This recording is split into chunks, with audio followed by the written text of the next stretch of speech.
স্বাগতম জনাইছো আমাৰ চেনেল চুটিয়া লাইভলৈ। আজি আমি কথা পাতিম কৰোনাৰ ওপৰত। পোনপ্ৰথমে আমি যাওঁ আহক আমাৰ নলবাৰীৰ সাংবাদিক ৰহিমুল্লাৰ ওচৰলৈ। ৰহিমুল্লাইনো তাত কি কৰিছে, তাত নলবাৰীৰ পৰিস্থিতি কেনেকুৱা, তাৰ বিষয়ে আমি আজি জানিবলৈ চেষ্টা কৰিম। হৈ গৈছে হৈ আমাৰ নলবাৰী জিলাত যিটো অঞ্চলত কৰোনা পজিটিভ ধৰাত পৰিছে সেই অঞ্চলৰ মানুহে কি খাইছে, কি খোৱা নাই, কি পিন্ধিছে, কি পিন্ধা নাই আমি জানিবৰ কাৰণে সেই অঞ্চললৈ আহিছোঁ।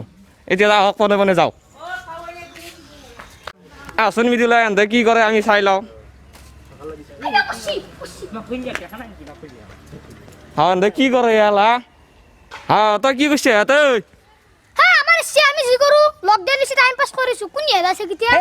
মোৰ মা কি মুখে চলিৰ হয় দেখিলে আপোনালোকে এনেকুৱা চলি কি ব্যৱহাৰ, গতিকে এই চলি কি সজাগতা সৃষ্টি কৰিব আমি জানা আছে। আৰু এই যোৱাৰ আগতে মই এহঁতক এটা কথা কৈ যাওঁ, শুনা শক্তি কিন্তু মোৰো আছে। আমি জানি লওঁ এখেতসকলৰ পৰা। দাদা আপোনাৰ নামটো কচোন। মই কিমান চাই ক'ম ন? কওক। নমস্কাৰ, মোৰ নাম গেন্ধেলা ডেকা। মোক চবেই গেন্ধেলা বুলি এইকাৰণে কয় যে মোৰ গাটো খুবেই গোন্ধায়। ধন্যবাদ। বাপু আগত যি চলিকেইটা যি ব্যৱহাৰ কৰিছে এতে কি আকৌ শিকা নাই নেকি আপোনালোকে? কি ক'ব লাগে তেওঁলোক? এই কৰোণাৰ প্ৰতি যে সজাগতা এটা সৃষ্টি কৰিব লাগে। ঠক কৰোণা কথা কৰোণা মাতে হ'বই নোৱাৰে। আৰু আপোনালোকে ছ'চিয়েল ডিষ্টেঞ্চিং কেনেকৈ মেইনটেইন কৰিছে চাওকচোন, চবকে মেইনটেইন কৰি দেখুৱাওকচোন কেমেৰামেন। আহক দেখক কেন মেইনটেইন কৰি ছ'চিয়েল ডিষ্টেঞ্চ।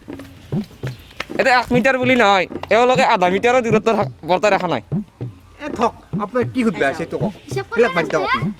তই যিদিনাখন এতিয়া ক'লি যে তহঁতৰ গাঁৱত কৰোণা আহিবই নোৱাৰে, কিনে ধৰতে এটা নিচিয়ে মধুবালা নামৰ ৰাফি এটা গেন্ধেলা ভাই মই আহিলোঁ।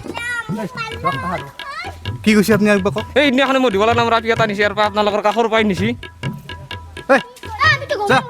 শুনে গৈ মানে এনেই গৈছে এইগিলাখান দিয়ক। গম কেনেকৈ পাব আপোনালোকে ইয়াতে ছ'চিয়েল ডিষ্টেঞ্চিং বৰ্তাই নাথাকে, কি সজাগতা সৃষ্টি কৰিব আপোনালোকে। মধুবোলা আপুনি তোক লৈ গৈছে বোলে কৰোণা ভাইৰাছ কিবা এইগিলান ক'ত এইগিলাখান দিব তাক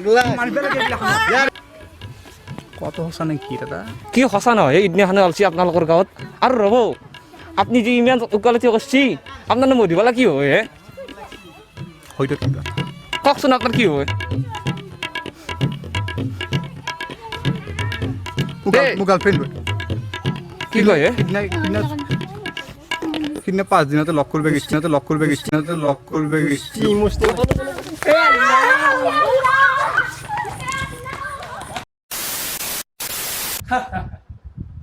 হয় দৰ্শক, আপোনালোকে দেখিলে আমাৰ ৰহিমুল্লাৰ ৰিপৰ্ট নলবাৰীৰ পৰা। এতিয়া সময় হৈছে এটি চমু বিৰতিৰ। আমাৰ ভাইটিহঁত আহিল খবৰ নিদিয়াকে, খাই হেনো কৈ মাছৰ চাটনি। সুখৰ কথা যে ঘৰত সেই কৈ লেঙি জালখান আছিল। বলক চাওঁ।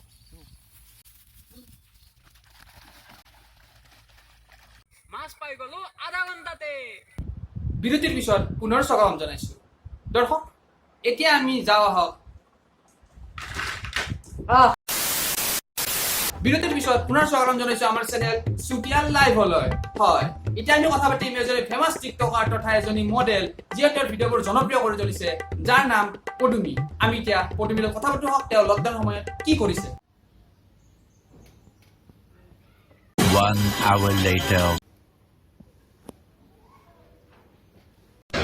1 week later. 2,000 years later. মাইনা হল না? হৈ গ'ল নমস্কাৰ।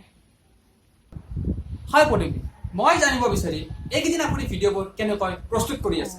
এইকেইদিন ঘৰৰ পৰাই ভিডিঅ'বোৰ বনাই আছোঁ। 6ৰ পৰা 7 ঘণ্টা লাগি যায় এটা ভিডিঅ' বনাই এডিট কৰালৈকে।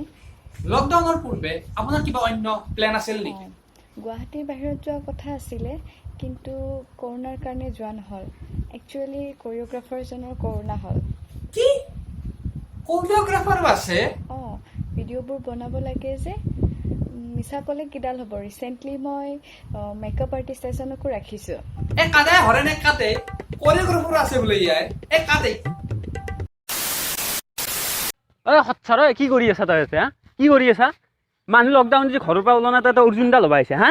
কি জানবি তই এডাল 60 টকা লৈছি। 60 টকা মুটি দি মই তোৰ মুখত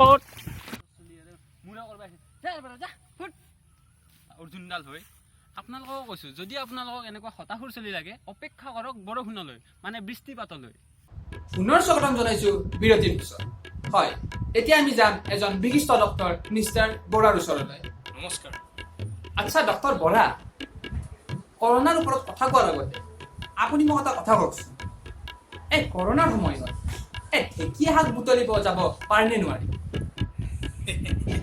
আপোনাৰ মই ক'ম বাৰু পিছত কৈ আছোঁ বাৰু এতিয়া নালাগে দিয়ক পিছত কৈ আছোঁ ডক্টৰ ঠিক হ'ব দিয়ক আপুনি মোক পিছত কৈ দিব হা ফোনত কৈ দিব ডক্টৰ তো ডক্টৰ বৰা এতিয়া আপুনি কওক কৰোনাৰ ওপৰত আপুনি কি ক'ব বিচাৰে কৰোণা সম্পৰ্কে এতিয়া সকলোৱে গম পাইছে গতিকে মোৰ চাগে কোনো বিশেষ কোৱাৰ প্ৰয়োজন নাই বোধ হয় তথাপিও মই দুটামান কথা ক'ম আৰু যে প্ৰথমতে আপোনালোকে হোৱাটছএপ ইউনিভাৰ্চিটিৰ পৰা দূৰত থাকক হোৱাটছএপৰ যিবিলাক ফেক মেছেজ সেইবিলাক এভইড কৰক যিমান পাৰে কাৰণ সেইবিলাক যদি আপুনি মানি চলে তেতিয়া আপোনাৰ বিপদ নিশ্চিত কাৰণ যিহেতু ইণ্টাৰনেট টিভি চিভি WHO সকলোবিলাক ৰুলছ দিয়ে দিছে কি কৰিব লাগে কি কৰিব নালাগে গতিকে সেইবিলাক ৰুলছ শুনক বাকী হোৱাটছএপত কিছুমান ফেক মেছেজ সেইবিলাক শুনিলে আপোনাৰ বিপদ নিশ্চিত আৰু এতিয়া যিহেতু চিটুৱেশ্যন বেয়া হৈ যাই আছে গতিকে আমি কৰোণাৰ বিৰুদ্ধে যুঁজ দিব লাগে যুঁজ দিবলৈ আমি কি কৰিব লাগিব ছ'চিয়েল ডিষ্টেঞ্চিং মানি চলিব লাগিব ছ'চিয়েল ডিষ্টেঞ্চিং মানি চলাটো মেইন সঘনাই হাত ধুই থাকিব লাগিব হাত চেনিটাইজ কৰি থাকিব লাগিব দুইটাৰ ভিতৰত এটা কৰিলে হৈ যায় আকৌ ধৰক খোৱা বস্তু খোৱাৰ আগতেও আপুনি হাতখন চেনিটাইজ কৰি লোৱাটো ভাল নহ'লে ধুই লোৱাটো ভাল চাবোনেৰে গতিকে এনেকৈ চলক আৰু মোৰ মতেৰে গভৰ্ণমেণ্টে কৈছে কোনো যদি ইমাৰ্জেঞ্চি নহয় তে ঘৰৰ পৰা নোলাব ঘৰতে থাকক যদি ইমাৰ্জেঞ্চি হয় তেতিয়া ওলাওক কিন্তু ওলালেও আপুনি মাস্ক পৰিধান কৰক ভালকৈ চেনিটাইজাৰৰ সৰু বটল পায় সেয়া লৈ থাকক এনেকৈ ছেফটি গাইডলাইনবিলাক ফ'ল' কৰক আপুনিও সুৰক্ষিত ৰাখক আপোনাৰ লগত আপোনাৰ পৰিয়াল আৰু ওচৰ চুবুৰীয়াকো সুৰক্ষিত ৰাখক ইমাৰ্জেঞ্চি নহ'লে ঘৰৰ পৰা নোলাব ষ্টে হোম ষ্টে ছেফ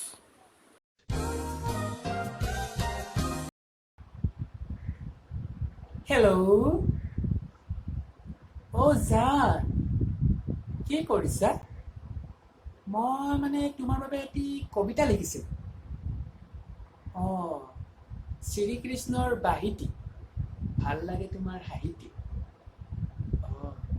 কেনেকুৱা লাগিল আৰু এটা আছে শুনিবা নেকি আদাবাৰী চানমাৰী শ্বিলং যেতিয়া তেতিয়া হৈ যাব পাৰি চাৰি চকুৰ মিলন